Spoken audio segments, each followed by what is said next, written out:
don't believe that the fans, and he thanked the fans. That's great.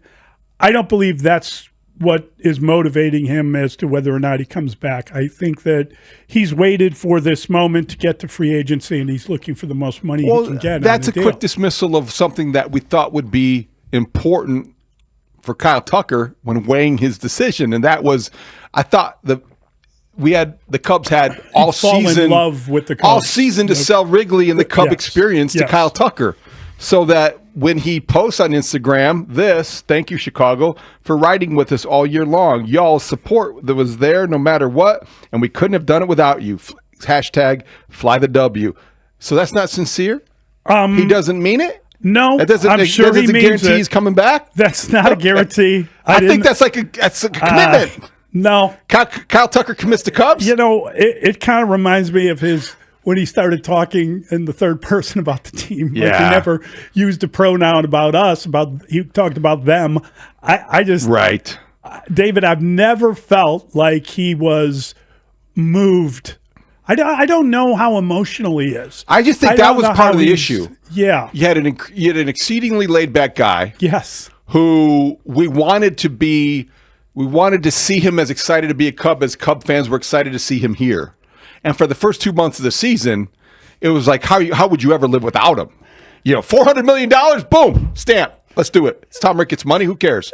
And I think that started to lessen and that started to diminish the more he started to decline. And then we found out he played through a broken hand, hairline fracture, but it's still a break. Yes. And then he got re-injured on September 2nd with the calf. Well, that's a problem because it affected his September productivity. Yes, it did. Now you just don't know what to think. Number one, it impacted his post-season performance, I think, without a doubt. Without question, because he wasn't the same guy on the bases, and you could tell he was compromised at the plate. But I do wonder this. Did you feel like the Cubs learned how to win without him? Is that a dangerous spot to be in? Because you don't want to diminish one of the best players in baseball, and he's still probably, when healthy, a top 10-ish player. They never attempted to win without him. They never attempted. Like what is very interesting to me, and we can talk about this, and you can say that you're out of your mind, and I would not argue it, but they never used Owen Casey. I know he got concussed and he got hurt at the end of the year, but even when Ian Happ was not on the boil, right, when he was not going well, they never brought up Casey and tried to play him, tried to give him time, I never felt they were looking at him as the potential replacement for Kyle Tucker. I understand never why you played say him that. as much as I thought they might have been able to. Perhaps the greatest contradiction of 2025 from the Cubs' standpoint, and something I don't think Jed adequately addressed yesterday, despite addressing everything else in 51 minutes of transparency, was that, Jed, how do you explain the devotion to a prospect like Owen Casey at the trade deadline, and then the reluctance to play him when it mattered, when he was healthy? Because he would come up and he would sit. He would be healthy, but he wouldn't hit. And I think that was the one thing, is that now moving forward, you wonder how that translates into their offseason planning. We know, and you have to be realistic, it is Tom Ricketts. In fairness, he does spend enough money for the Cubs to be pennant contenders.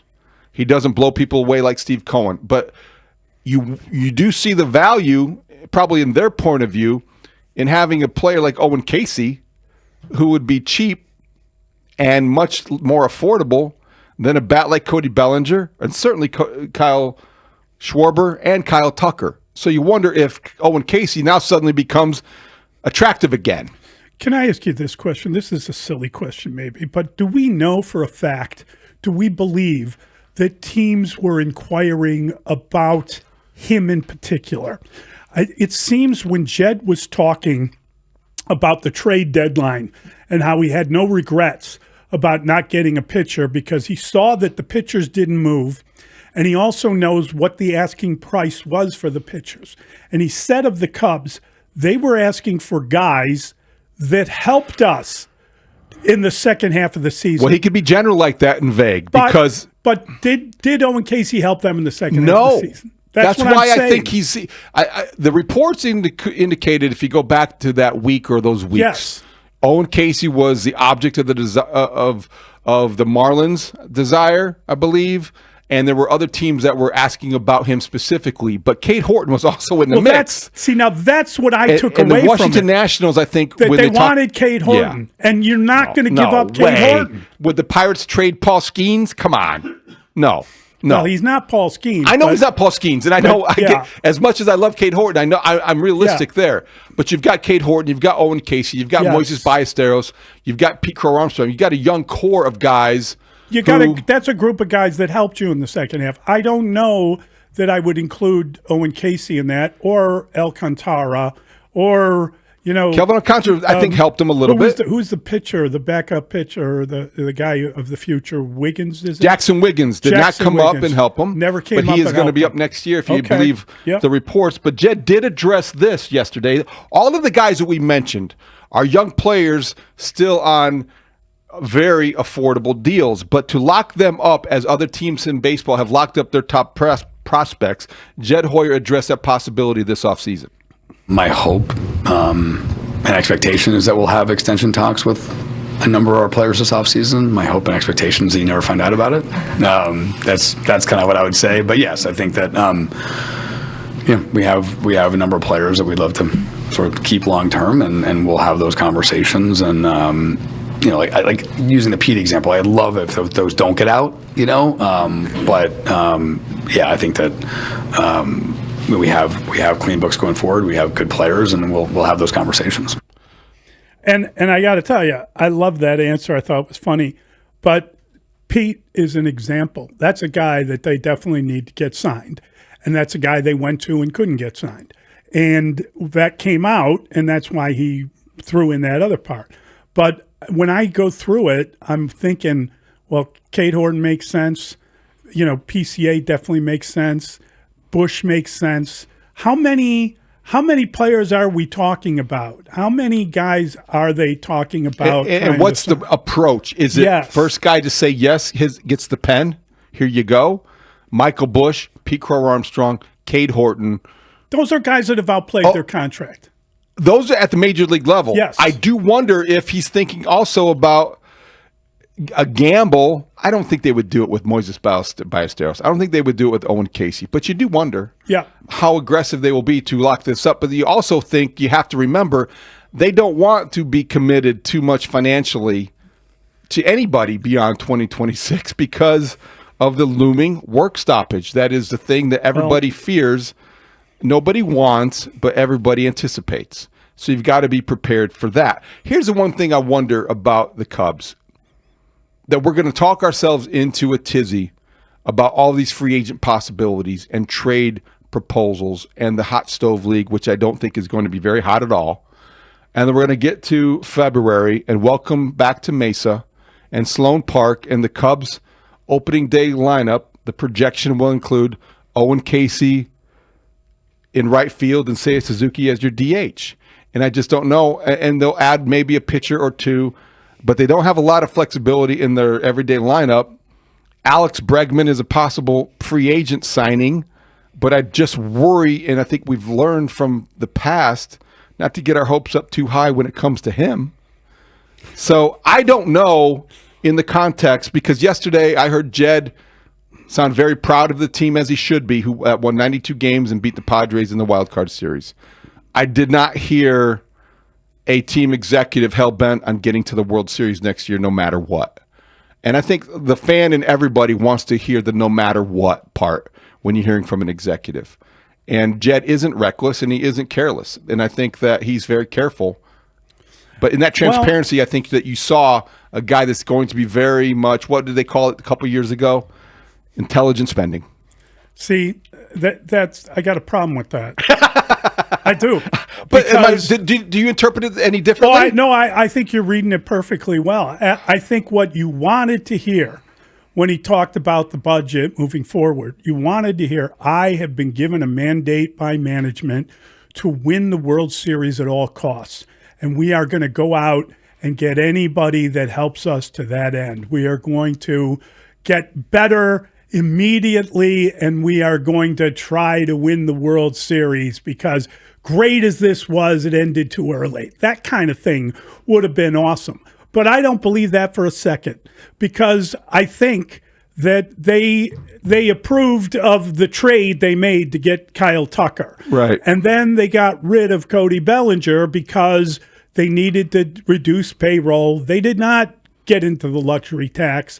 They needed to reduce payroll. That was a payroll dump of a move, any way you look at it. And he ended up having a better season, all in all, than Tucker did. He certainly did. And then they also were after Alex Bregman, but they got approval to be in the conversation. They finished fourth in that deal. They wouldn't even, if he hadn't gone to where to Boston, he would have gone to Detroit. They did not approve of the amount of spending that would have cost to get that guy. And as you hear more reporting about that whole entire experience, you learn some things that maybe we didn't know before about how you're right about the Red Sox and then the Tigers and then somewhere along the way that were the Cubs. But at the beginning of that process, the Cubs were reportedly given an opportunity to secure Alex Bregman with a commitment they were unwilling to make. And in terms of the length of the contract. Now, that could be revisionist history. We'll find out moving forward how committed they or how much they like him. But I guess there's two ways to look at it.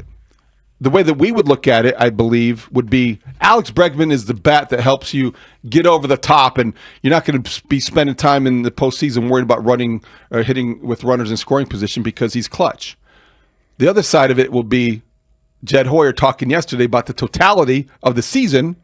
You've got the fifth most productive offense in baseball. Why would you overspend for a third baseman when you already have Matt Shaw cheaper and on the way up? Because Matt Shaw, while one of the 6 players that are up for a Golden Glove, No. Wasn't he one of them? No, he's not one of them. Matt Shaw is one of the 6 players. That I don't believe. Was Matt Shaw was he on the list? Matt Shaw's on the list. Oh my of 6 gosh, Cubs you're right. Are eligible for a Golden Glove. And he finished second in the National League in defensive runs secured, right? Defensive runs saved. DRS. Yeah. DRS. So he did not. I don't think he's going to get the Golden Glove. Kelly, Boyd, Shaw, PCA, well. Horner, and Happ. Yes. Yeah. I'm just saying, number one, Dansby Swanson should be on that list. I don't think there's a doubt about that, especially if you watch the playoffs. But number 2, Shaw was on that list, and that's a real achievement. But his bat didn't play in the same way as his defense did. He didn't, and I think you wonder about, yes, he's good defensively. Yes, you didn't expect that. But this is what I was talking about during the pick 6 in that question. Jed Hoyer looks at this team romantically. The baseball romantic in him, you wonder, how will that affect his ability to soberly look at this roster for 2026 and make the changes necessary to put the Cubs over the top? You have to have a ruthless approach to roster building in any sport. You got to get better. You got to get better. How do they get better? 414, stop speaking for all fans. Intelligent fans don't want reckless spending because it rarely works. I don't think I used the word reckless. I don't think we said reckless spending. Thanks for weighing in, 414. Yeah. But I mean, you know what? You have to add something. You've got to be different. If you'd hung on to Bellinger, that would have worked. If you'd signed Bregman, that would have worked. That is the reality. And you didn't make that extra move. Whether anyone wants to admit it or not, those were two specific moves they could have made. They also could have made something happen at the trade deadline for a pitcher who was better than Michael Soroka. Thank you. Okay, so I who mean, was on the playoff roster only because they traded for him. That might sound mean, but that is just the reality of where they were at the end of the year. Speaking of the rotation, Shota Imanaga has a very complicated, complex contract situation. But the bottom line is, if you heard Jed Hoyer yesterday, well, let's hear what he had to say, because it didn't sound like a guy getting ready to move on from Shota. When we signed Shota, he sort of shown us his production over the last 2 years. He would have taken that in a heartbeat. So not only has he produced for us, but he's just a great teammate, terrific asset to the organization.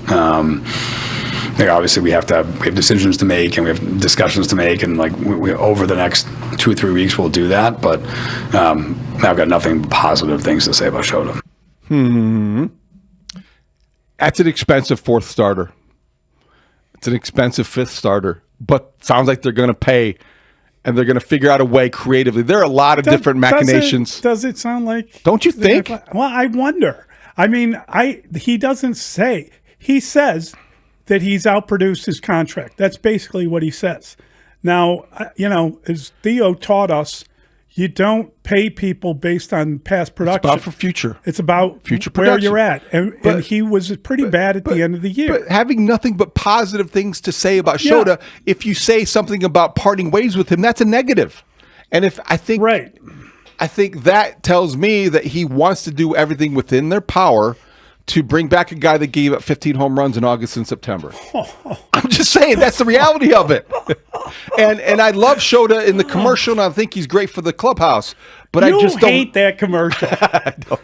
I'm just tired of it.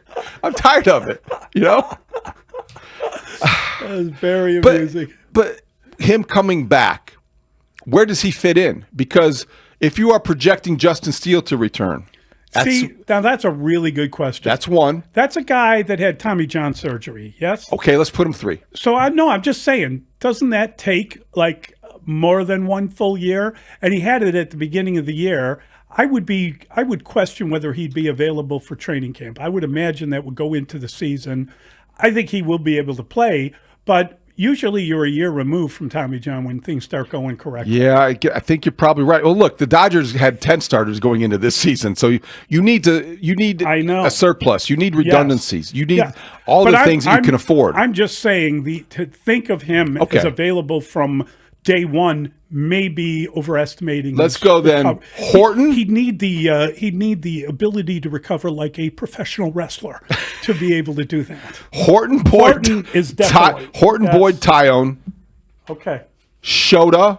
Yes. Then who? Jackson Wiggins. Could be Jackson Wiggins. Could be Ray. Could be. How about Dylan Cease? It could be Ben Brown if they decided to teach him another pitch. Or he's got all winter to learn one. If it's Dylan Cease, all of a sudden you're a significantly better team. Okay, thank you. That's what I think I'm starting to lean toward. Framber Valdez. Oh my gosh, I love that idea.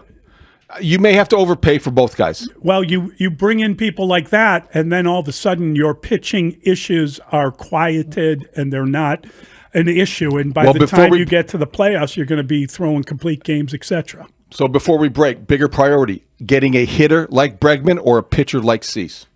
I need to know, is Tucker definitely gone? Because if Tucker's gone, it's probably need a hitter. I don't like it, but it's a good answer. You got to know the certainty with Kyle Tucker before you answer that question. Yeah.